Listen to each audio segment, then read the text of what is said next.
রাস্তা এখানে আছে, রাস্তা আছে তারপর আরম্ভনীটা 5.5 5.5 মিটার হবে। আমরা অনেক সময় দেখবেন একটা কথা বলা হয় রাজপথ। রাজপথ মানে যে পথে রাজা হাঁটতেন। এক সময় তো রাজা সম্রাট এগুলো ছিল, রাজা যে পথে হাঁটতেন ওই পথ আমরা বলি রাজ। আজকের দিনে কথাটা আমরা ভুলে যাচ্ছি। তো এই যে তার একটা স্পেসিফিকেশন থাকবে রাজা, কারণ ওই সময় রাজার রথ ঘোড়া ইত্যাদি ইত্যাদি থাকতো, তখন হয়তো গাড়ি আবিষ্কার হয়নি।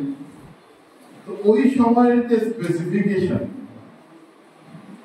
এই স্পেসিফিকেশনটাকে ধরে মেনে 5.5 মানে 5.5 মিটার ওয়েডিং হবে। দুটা সুন্দর রাস্তা সোনাই মানুষের জন্য। রাস্তা আমরা এখান থেকে বললাম যে এটা ওই রাস্তাটা ওইখান থেকে বেড়াগামে যাবে, ওইটা নতুন বাজারে যাবে, যাবে তো ঠিক আছে, কিন্তু এই রাস্তায় কে যাবে? রাস্তায় সোনার মানুষ যাবে, রাস্তায় ভারতবর্ষের মানুষ, আমার দেশের মানুষদের। রাস্তা তো কারোর জন্য না। কাজেই সরকারের পক্ষ থেকে এই দুটো রাস্তা নিশ্চিতভাবে আমার সম্মানিত বিধায়ক প্রয়াস করেছেন।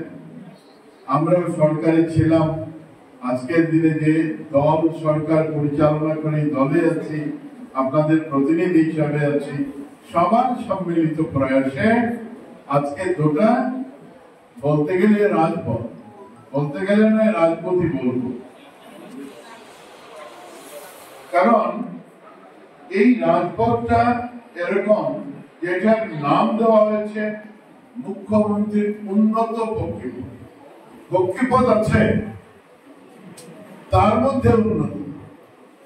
কাজেই ধরে নিতে পারেন যে ওই জায়গাটা বড় গাড়ি ঘোড়া ইত্যাদি চলার মতো সব সুব্যবস্থা হবে।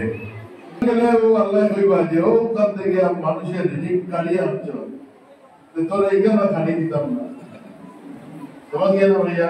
आप गुवाहाटी से आया है इधर का, आपने लिया है कंट्रैक्ट, तो इसीलिए मेरा कहना इतना है कि ज्यादा इसमें प्रॉफिट जो होना चाहिए करिए, इसमें कोई दो राय नहीं। যতটা লাভ করার আপনি বেজান করুন, আমরা না করতাম, কিন্তু বেশি লাভ করলে হবে গিয়ে যে আপনার কয়েকদিন ওয়াশ থাকতে লাগবো, এইভাবে আগে মাল বাড়িয়ে একদম বেজান করবে না। নিয়ে করবে কিনা আল্লাহ বেজান মানুষের রেজিক মারে। মানুষ রাস্তার ছবি আমার কাছে আইতে আছে, রাস্তার তো সতে লাগে না, রাস্তা দিতে লাগে না। আমরা যে খাদ্য করে লই যাই, আমরা লই যাই যে যেখানে যাই ও রাস্তা দিয়ে যায়।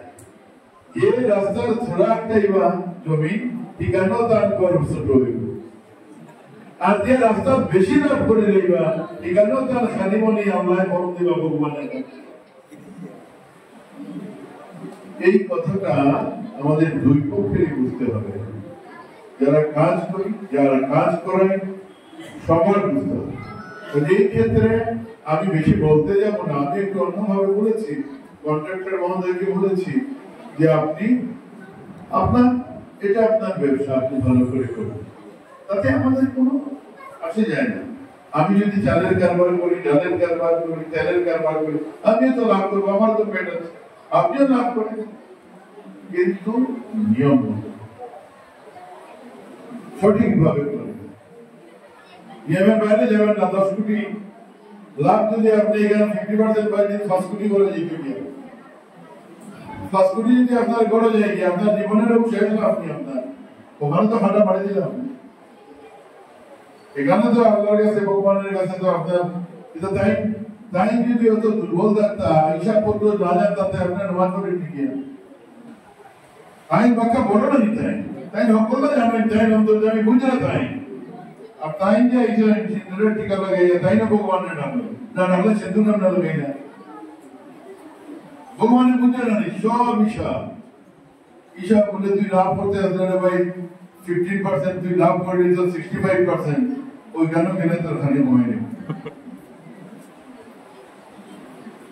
आप वो नाम से चिंता नहीं है जमीन मुंचन जी का होता है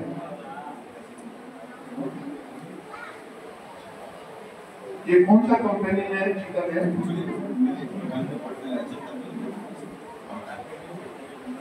कोई बात नहीं जो कोई आदमी काम करे अच्छा काम करना उसे नहीं बोलते हमारे सुनाई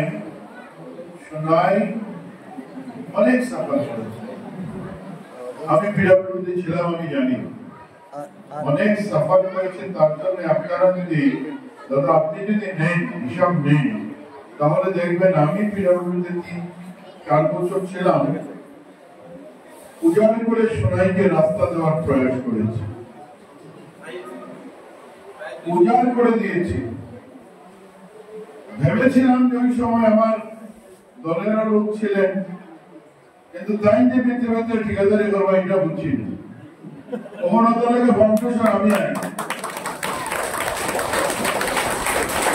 যার জন্য আমি দাদাকে বলেছি আপনাদের বিধায়ককে দাদা আমিও যাই আমিও বলি দাদা তুমি বলে ওখান দেখে যায় মানুষে জানাই যে কত টাকার কাজ হিসাবে ব্যাপার যার জন্য আজকে এখানে আসবো আপনাদের কাজ হবে এই নিয়ে রাউন্ড করবো প্রায় 10 কোটি এখানে লেখা থাকবে দেখবেন পরিমল শুক্লবৈদ্য যেখানে যাবে পরিমুদ্দিন সাহেব যেখানে যাবে লেখা থাকতে হবে কত টাকার কাজ লোকে বুঝুক টাকা তো আপনার বরাদ্দ এত টাকার কাজ হবে এইভাবে কাজ হবে এই যে ইঞ্জিনিয়ার বলেন